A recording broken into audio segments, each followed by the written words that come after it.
My name is Mackenzie Jackson. I'm a security researcher and advocate at Aikido Security. It's my job to investigate security attacks, in particular supply chain attacks from state-sponsored actors or supply chain compromises, and then also share that in venues and through media best I can.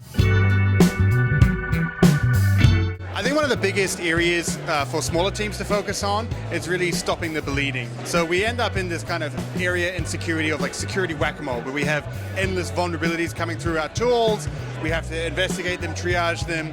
So implementing kind of some of the more critical things like secrets detection, be able to prevent them in things like Git hooks, enables them to actually stop bleeding, find vulnerabilities before they reach production. That's not the be-all and end-all, but if you're a small team and you're trying to get on top of this, you don't have a big security team to triage and investigate, I think stopping the bleeding is one area that I'd really focus my attention and energy on.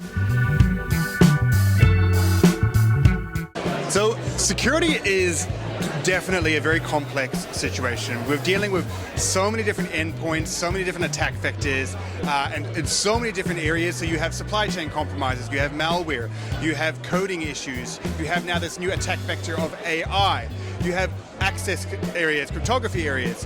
When it all boils down to it, often when you actually investigate a breach, what happened? Well, someone was probably phished and their credentials stolen. They gained access to a system and then they managed to find a secret or more credentials. So when you look at all the complexity of security, you can actually boil it down to people and access most of the time. That doesn't necessarily mean that that will solve everything, but that is when a security incident turns into a breach. So this is kind of the age-old problem in security. It's like, how do you convince the board? How do you convince the financial gurus of the company to actually invest in security properly? Now, there's a few things that you can do. One is an approach that you always kind of stay away from best you can, and that's a fear tactic. Trying to say, hey, if this happens to us, here would be the reputational cost. That's one way to do it. I think it's important. But the other way that I think we should really focus on is the analogy of race cars. Brakes makes race cars go faster because they can commit. They can go harder into turns. And ultimately, that's why race cars go fast, because they have brakes. You have to promote security as the brakes of the organization, but in a good way. In a way, if we build this, we can innovate faster. If we actually build security now and not wait and try and bolt on when we get big enough, when we're trying to get this compliance, when we're trying to comply with this framework or get this customer. No, build it in now, establish your brakes so that you can go faster with confidence and turn those corners and win the race. AI is incredibly useful when it comes to security, but only if it's done in a correct way. There was this mad rush when GPT launched, from OpenAI, of like, we have to have AI in our security products. So, and you went around to big conferences and everyone was doing AI stuff. When you peeled it back, they were just kind of adding a little bit of context. Where AI becomes meaningful is when it can actually start applying in the realm of non-deterministic. So security has been deterministic, meaning that we want to scan code and determine, like, is there an SQL injection vulnerability? Yes or no, right? But then in the non-deterministic is how vulnerable is this?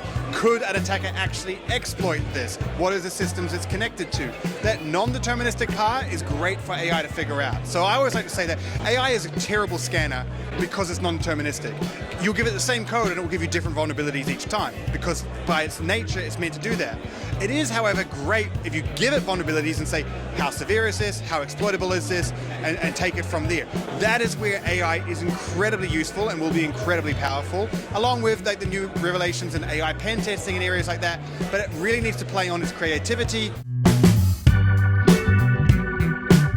So from the AI attack part, the way I describe it is AI has given script kiddies superpowers. So what I mean by this is AI doesn't increase the level of sophistication of attacks. What it does do is increase the scalability and who can attack you.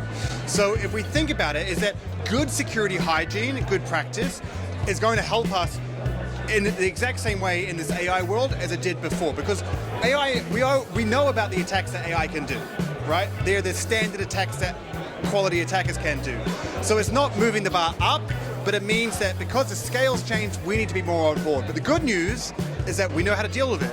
we have the tools in place. If we apply good security posture, if we protect the software development lifecycle, we can combat these AI threats. It's the scale that has changed, not necessarily the sophistication of it.